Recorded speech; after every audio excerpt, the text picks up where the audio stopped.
Hey, what's up, everybody? Danny Jessup here with Cameron Bodily, and welcome back to another episode of the Consult ROI podcast. We're excited to be here today. Cameron, how's it going? It's going, brother. Um, Awesome. Hey, so I know today we are studying on the topic of transferring skill sets.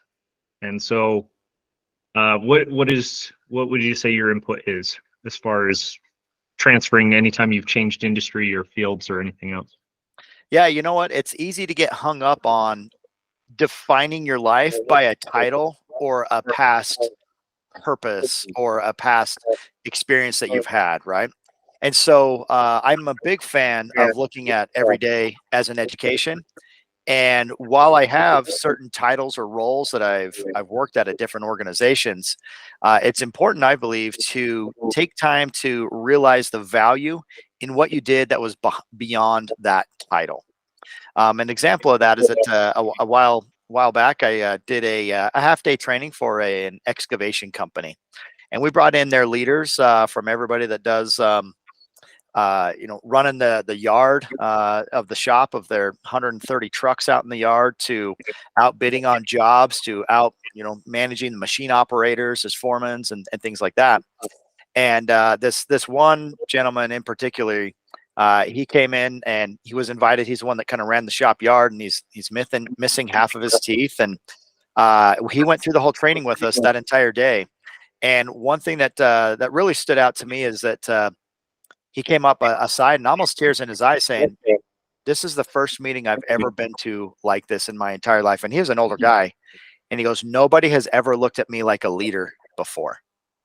And as I'm reminded of that throughout that training, we really kind of had some aha moments and breakthroughs where we really helped some of the crew go, you know what? I'm not just a truck driver. I am a person that has been skilled and trained to get my CDL to be able to drive a truck that can haul, you know, tens of thousands of pounds worth of material. And what that material does is it helps other people's dreams come true. Meaning, if we're excavating down the side of a mountain up in Park City, Utah, on the edge of a cliff, we've got to get some of that, dirt and material out of the way so that people who are trying to make their dreams come true and have these elaborate homes and whatnot can make that happen. And if I'm just a truck driver, I'm not really feeling like I'm making a difference in that purpose. But if I'm someone that is highly skilled and a professional at what I'm doing, and I lean into that, and I'm a professional, skilled person that hauls hundreds of thousands of pounds of material to help other people get to realize their dreams, there's a lot more meaning and value to that. What do you think? I think you're talking more about impacts and the culture and that, and helping people understand the vital role that they play, Sure. and understanding too that their role is contingent upon other people. So it's not like like for example, like CDL, there's a lot of people that can drive trucks, right? Yep. And as you gain expertise, you can haul more hazardous loads, you can haul longer loads, you can do all sorts of other things. Hence increasing But your value as an individual, right? yeah, but really what the skill set and the being able to transfer the skill set is because I have a knowledge of the industry, right? I actually stepped into that industry before, and so it allowed me to be able to speak that language, which then allows me to translate the skill set and communicate more effectively. Because then instead of communicating in language that they don't necessarily understand, I can communicate with something that shows both understanding from their viewpoint as well as help them understand what my viewpoint is and get them to the goal. So really the biggest value I find, especially when you go to different industries, is being able to work in all these different industries and building the communication that comes with that, and the skill set and knowledge. So it's the same thing when in a doctor's office. I can go into a doctor's office and be like, hey, here's a computer, right? This is how it functions. It's the same way that a human heart does. A heart is just a pump that pumps vitals and nutrients to the rest of the body. So that's exactly what a computer, essentially the CPU, is technically like the brain of the body, And then the RAM is technically the heart, right? If your heart can't keep up and everything, it's not going to. So if your heart's weaker or the RAM, and then your system's not going to perform as well overall. So it's the same concept here.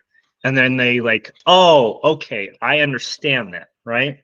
But because normally they don't understand tech at all, or vice versa. So being able to relay that and have industry and at least go into every industry, every job that you want with the intention of learning what you can about their job, what their value is, what the value proposition is, how to communicate into that realm, and that allows you then to step into any other field and be successful and thrive and be a more valuable asset. It's the same way that if you can speak 5 different languages, you're naturally more valuable, if you will, especially if you're in a job that requires multilingual, right? Because you're dealing with international clientele. Well, that's going to be worth a lot more. Right, absolutely. And so I think as you kind of touched on that, you like, translating from one or transferring from one job to another, there's some fundamental kind of like base level skill sets there, right? So the way I communicate in one role, and maybe understand that industry or organization, I can take some of those elements and use those as foundational pieces instead of feeling like I've got to start all over. Is that right?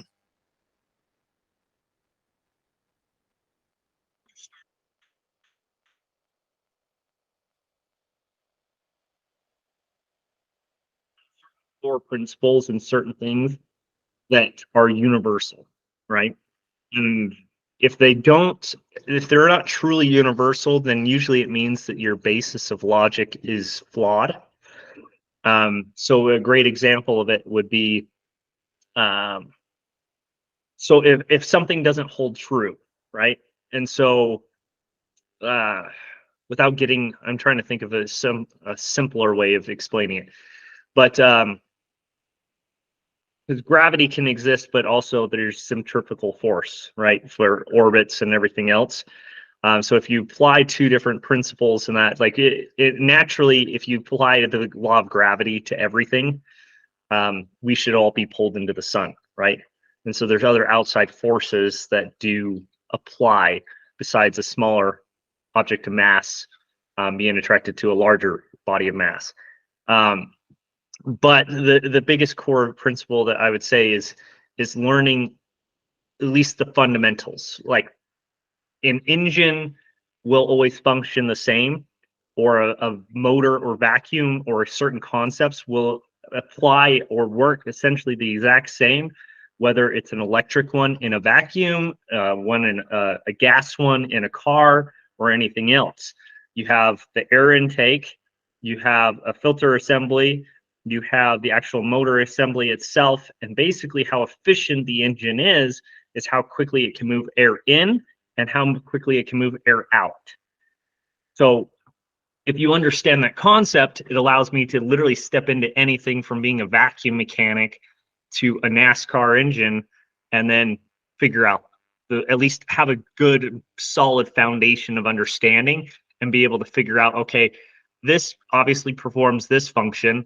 I might not know like why it's designed the way it is, and that comes with expertise and time and so forth, right? Getting some of those level secrets, because if you're working on a Formula One car, there's going to be definitely a higher level of expertise, right? Compared to you working on a Honda Civic, right? Mm-hmm. There's going to be more tailored, unique things that you are going to have to learn. And that's the same with any industry, right? It might not be as minute as that, but that's the easiest way that I think of.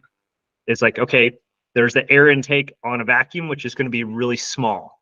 And it's not going to, it's basically, that's what's providing the suction power for that vacuum to work. On the car, it's providing the gas mileage just to get you from point A to point B. And in a race car, it's doing it as quick as humanly possible to test the limits and push that boundary, right, for the performance. And if you understand the functionality too, you understand too why it's geared the way it is. Because somebody that has only worked on fuel efficient vehicles, they're like, well, this is stupid. Like this engine is extremely inefficient and everything else. And I'm like, well, that's not the goal. And so you have to understand, like, okay, here's the core basis or a core principle that you should have based the knowledge on is here's how this function works and here's how we can tweak it to obtain the objective. It's the same thing in fast food. So if you worked fast food, and that this is a simpler, easier logical deduction. If you flipped hamburgers and that you understand process and assembly lines. Right. So you do have the buns, you have the hamburgers, you assemble it, you get it together, you have the bagger who's quality control essentially to verify that everything's good, everything's warm and that they bag it and then deliver it to the consumer. It's the same way that you do product manufacturing and delivery, right? So you assemble the parts, you put it together, you do it, and as long as you can understand that core concept, you can literally apply that and do it extremely efficiently. And in fast food, you should also learn and know that that wasn't around even until like the last 100 years, where it created that efficiency. And McDonald's was actually one of the first people that did it, obviously, and then pretty much everybody copied them. Because there was nothing unheard of it. It was unheard of to be able to get a hamburger, just pull up and have within 5 minutes, or literally as soon as you place the order, just be handed your food. Like that was crazy to people, and that convenience factor took off massively. And especially even now with Amazon has pushed the fact that people want their products within 2 days, if not same day. And if they can do it even impulse same day. buy, right? So again, these are core concepts that apply to numerous industries that you can now apply in any field, any career, anything else, and be successful in. And it's just a matter of like saying, okay, here's how it applies the skills and what I've been doing, and here's how I can apply it to the industry that I want to be in, right? Or how I can be more efficient, or at least have a basis of an understanding and accelerate or through the learning curve, right? What do you think about the longevity of being within that industry? Because it seems like gone are the days of people staying 30 years with the company, 20 years, and now even like 5 years, right, in a role or with a company there, right? And so we don't have a lot of longevity there. So we have like shorter amount of time where we're at and quicker turnaround to the next thing. I think people have, it's because of the fact that they've never seen a job shortage before. I really think that that's the case in that, because I do remember even in 2008 and 9 where there was lines of people still. It wasn't as bad as even when my grandpa was young, obviously in the Great Depression or anything like that. But it still doesn't change that there were still tons of people looking for jobs. First, like that period, a short period of time during the crash, and so it was very much a lot of employers' mentality where you were replaceable. And now everyone's dealing with a shortage, which means that people have higher demand and that. So before you were easily replaceable, and it was very easy to find somebody else to fill that role in fairly quick manner, especially in any base job, communications, sales, anything like that. And so now it's like I've seen no less than just today 8 different restaurants that say labor shortage, unfortunately closed certain days of the week, and that because we can't staff it. Just can't get anybody, right? Crazy, totally crazy. Which means that that's what's drove the cost of labor even significantly higher. Mm-hmm. Which is drive the cost of everything else significantly higher, and people aren't understanding that. I don't see or understand why people don't understand the concept that whenever you increase minimum wage, you increase literally the cost of everything else. So it's not like you actually get a pay raise. You just get more expensive living expenses. So the only way to really truly change your circumstance is to be able to use that as a stepping stone and a foundation, or movement to get to the next.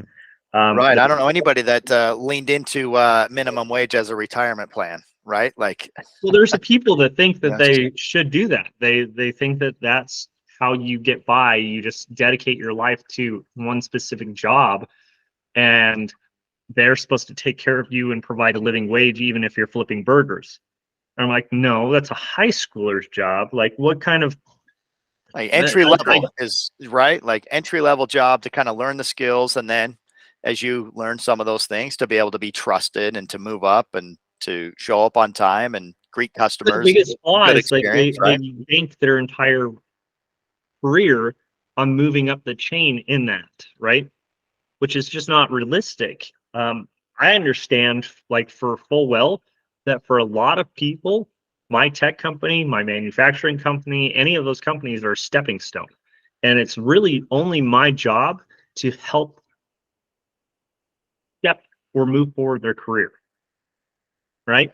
I'm pouring value into them so they can help me sustain and build my dream, right, for the duration that they are. And there are certain people that will stay, that are phenomenal, that will be key players or key assets moving forward in other areas because they're entrepreneur, they're great problem solvers and everything else. Sure. And then there's other people that are just with me that for that time, and they really just, they only want the W-2. They just want to show up, get the paycheck, and Clock I'm in and able to clock at out and least move get on. that skill set, and at least prolong that to where they can move on to bigger and better things that make them happy, right? And I think that's the biggest misconception and hurdle that a lot of business owners have, is when they pour so much value into that employee and so much thing because that person was pretty much, a fast food employee, right? Didn't have much skills, didn't have much ability. You put all this training, all this time, all this money and everything, and then that person leaves. Um, it's it's very hard not to be almost resentful on that, right? So what do you But think of the thought of you see this meme pop up on LinkedIn every once in a while and stuff. It says, what happens if we train our people and they leave? And then the other person says back to them, well, what happens if we don't train them and they stay? Right. So yeah, is that kind of like that double-edged sword there, right? If you're leaning in and trusting, that well, you're going this to is the provide them the key training. and everything of building repeatable processes. Okay. And this is getting into another thing that we'll have to dive into deeper later. But this is where having a system, because a lot of people will be like, well, I don't have time to build a training system. I don't have time to do this. I'm like, but you have time to train a new employee every time they step in your door. Like, it's ridiculous because you're investing literally, it's again investing the short term pain for the long term gain in almost everything, right? So with training in it, it's building the systems and processes in place to help accelerate, and that acts almost as like a funnel or a filtering process. It's like, okay, because there's a lot of people that will put up a facade, especially in a job interview, right? It's the same as if you're dating, and that there's a lot of women or men that will put up a front, put up a facade of what they represent, what they good, what their skill set is, everything else. And then when push comes to shove, they just don't have the work ethic, they don't have the ability, they don't have the skills that they said they did, and etc. And so if you have the right system in place, it either gets those people to where they can do those skills and they can execute it well. And that's the whole reason that even McDonald's and all of those have those really stupid training videos, which I don't think are very effective. I think that they're awful and people just tone them out. But having a short video and then a quiz to show knowledge retention is vital in that, right? And a lot of those questions are like, okay, how many minutes does it take for fries to cook and everything else, right? Because at the end of the day, that person, they know if they had to train every single person and have somebody shadow them for excessively amount of time for the entire training period, it would be a very cost ineffective period of time, Yeah. A right? lot of human hours there, right? It would increase the training substantially. And I get like, oh, hey, I'm not as big as that. Well, it doesn't matter. if you want to scale, if you want to have stability, have that system in place, tweak it as your business evolves, and it also goes back to our earlier thing where processes and predictability or creates predictable results, right? Mm-hmm. So when you have a skill set, or though, and going back to the topic of this, being able to transfer that into this, you still want to be able to create something that says, okay, here's a basic overview to see where you're at, and then here's the deep dive to make sure that it doesn't matter what level you're truly at, you'll just move quicker if you at least have a base knowledge in this industry. And if you don't, then it might just take you longer, but you'll still get to the same end goal, to where if you come out of training, you are just as skilled and have at least the same knowledge or skill set and everything as everybody else, and the same opportunities, the same leverage and ability to execute. And then that also allows people to figure out, okay, yeah, this is a great fit for me. This is something where I thrive. Same with culture, same with everything else. Because I've found that when you have a correct culture in place, and this is all stuff that took me a while to learn, but when you have the right culture in place, and that typically it becomes a simple conversation. If their person isn't performing their job or anything else, it comes to sit down and say like, hey, what do I need to help you do to thrive, right? Or succeed or anything else? Okay, is this something? And then, like, for example, you'll have some people that won't even show up, right? They won't show up at their job. They just don't care. They don't do call-ins. They don't communicate or anything else. And that's where you have that simple conversation, sit down conversation again. And it just really becomes is this job really something that you want? Right. Right? And when the door is shown to them, it's not a surprise because you have had these crucial and candid conversations, right? It's not like a shock to anybody, right? Because you are setting up that culture to be communicative throughout the entire experience of working with others so that they know, right? That Well, and none I of this think stuff is that's a going to be a great surprise key to them. to also touch on when you are trying to scale a corporation. Because when you are moving, like, for example, when you are trying to think of the correct verbiage here, but okay, so when you have like, for example, these bigger corporations, I used to be very, very resentful when, like, Google or eBay or whatever else, they would choose to offer some of my employees, 300 plus grand offers a year. And like, I was excited for them. I was like, dude, like, that's awesome. Like, that's a great job. It's a great opportunity, like a great pay and everything. I can't compete with that. And that was the bitterness where that came in, is because I have no ability whatsoever to compete with that, or at least that was my limited mindset. And this is the biggest thing that I think needs to set in for other people is, if you think, oh, well, I just can't compete, or the people I have just don't want to work. I hear that time and time again too.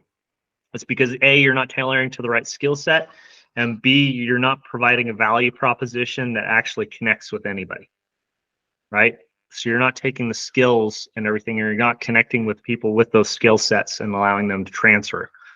Um, and But if you're an employee and you're trying to transfer your skills into a different industry, tie it back to the original topic of this, um,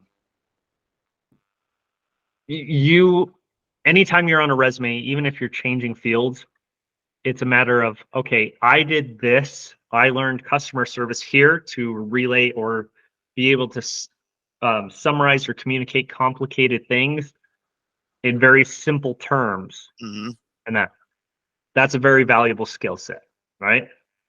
I learned how to uh, create really great processes and systems that help expedite the manufacturing process and everything, so on and so forth, right?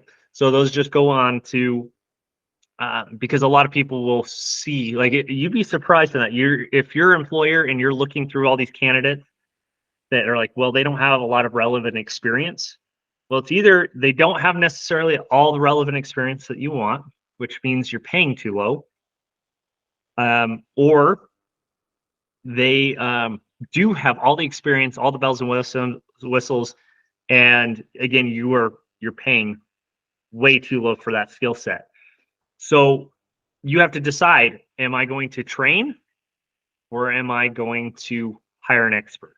Right. Yep. Because it's two different phases. When you're in the startup, you usually have to either find somebody that's more of an entrepreneur that's willing to, like, especially if you need a high value employee, like somebody that is 200 plus grand a year salary. That is where you have to provide that value proposition and learn that skill set of, like, hey, how can I haggle this person to be like, hey, you know what? I will give you equity. I will give you options here. Or, hey, this is a lot more flexible and allows a lot better family life schedule, something. Whatever that person's value proposition or whatever they're trying tailoring to their needs, right? Exactly. And so you have to be very flexible up front. Whereas when you are up at the upper echelon, that's where you usually have both, right? So you will hire experts and you will hire them at a high wage and everything else, but you also have a consistent turnaround or cycle or training process for the lower guys. And that, so if the higher guys ever leave, you basically have all these other guys in the queue that are at least able to help sustain you, make sure you don't fall flat on your face. Yeah. And in fact, something you mentioned earlier about kind of being promotion, like about promotions and replacements and stuff like that. I've always been intrigued by the quote, if you're not replaceable, you're not promotable.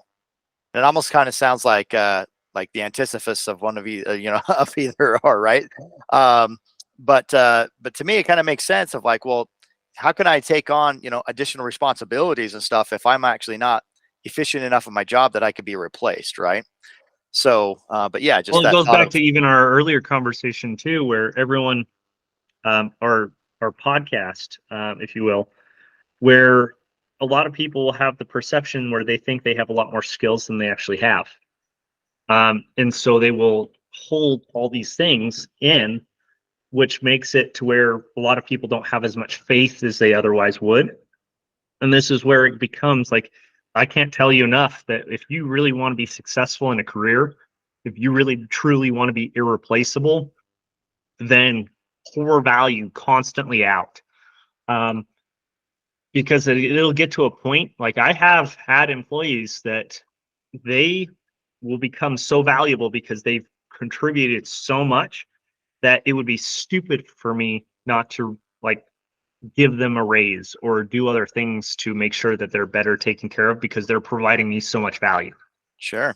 Right. And to recognize that too, because otherwise, if they realize, oh, grass might be greener over there, and then they start second guessing everything that they are and with their position and everything there.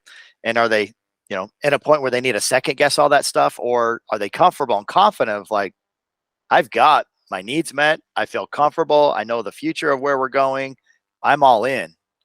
And how do they commit to that and kind of be there?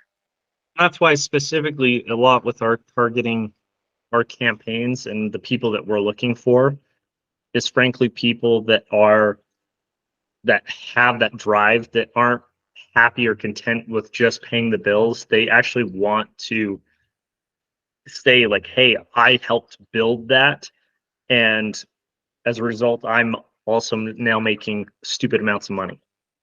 The problem is I've seen time and time again, you'll usually have these guys that they'll say they have the skill set, they'll say they can do this, and then they, like, for example, we had a guy that we hired for cabling. Um, he messed up the cabling like 20 times and everything. And so we were patient with him and be like, okay, here's what you did wrong here. This is how you do it correctly. Here's how you fix it and everything. Here's this, and this. And finally, the one time that he got it right, the first time he asked for a raise. Mm, I was like, No, that's not how it works. Like, I've been babysitting you and paying for my labor and this.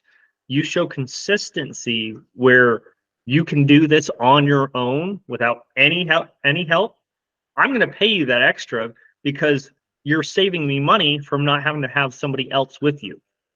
Like, Right. it's a natural, simple, like, mathematical equation. But if the math doesn't add up, it doesn't make sense. Yeah, absolutely. So yeah, kind of found fascinating that they felt, entitled to ask for a raise after, finally getting it down, but having to when you were probably hoping that they would have been able to hit the ground running and sure, maybe learn a few things and have a couple errors along the way, which is to Everyone be has bad expected. But habits and everything else, right? And they'll come with their own bad habits from their own skill set, which is fine. It's just a matter of, like, okay, can you be, like, the fundamental skill sets that transfer across any job is caring and charity, right? Work ethic, honesty, and um, drive or grit, I would say.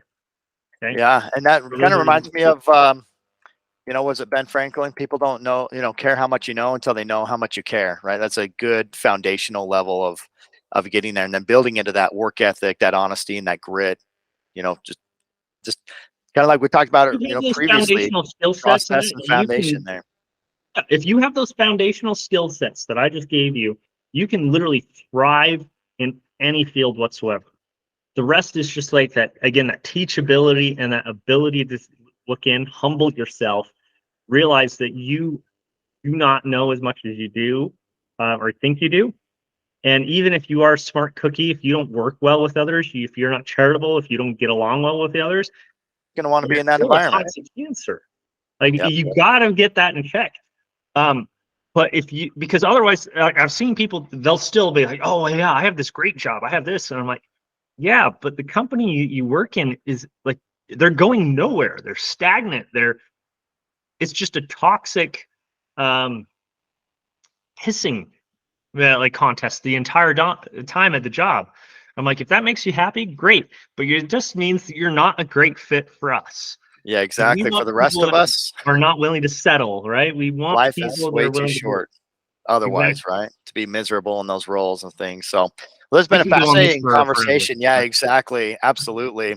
So I think, yeah, maybe, in our next episode or future episode, we talk about maybe some of these different types of systems to put in place that kind of get that repeatable, process and those results there and what those systems look like to help you replace yourself in many cases, right? And maybe having some of those different systems in place there to really help grow that business.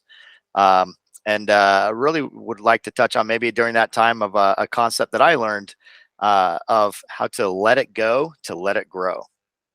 So join us next time. Yeah, join with us next time, and let's dive in. Sound good? all right. Yeah, well, again, we'll go through this and we'll figure out, because I know we did predictable processes, but I think we do need to dive in a little bit more onto, like, how do you actually build a system that creates some of those results? How do you figure out what is a great fit? Because what is going to be a great fit culture wise between your company and mine, or what you thrive in as an employee or not, is very different, right? What might be my cup of tea will be your cup of poison. So we get that. And so how do you get those, like, that process to get the result that you want, and to implement a little bit more of those procedures? So we will talk to you guys next week on that. If you have any questions on that, please leave it in the comments below, or send it in to our chat. You can actually send it to one of our main, so we have another company, it's Boldly Free American at Gmail. We'll just do that one. Just email some of your questions to there, and I will try to answer that. We're just going to use a generic Gmail one for right now, but boldlyfreeamerican.com, and send any questions for that, and we will try to answer them on any future podcasts. But thanks for joining us, and we will catch you next time. Sounds great. See you later.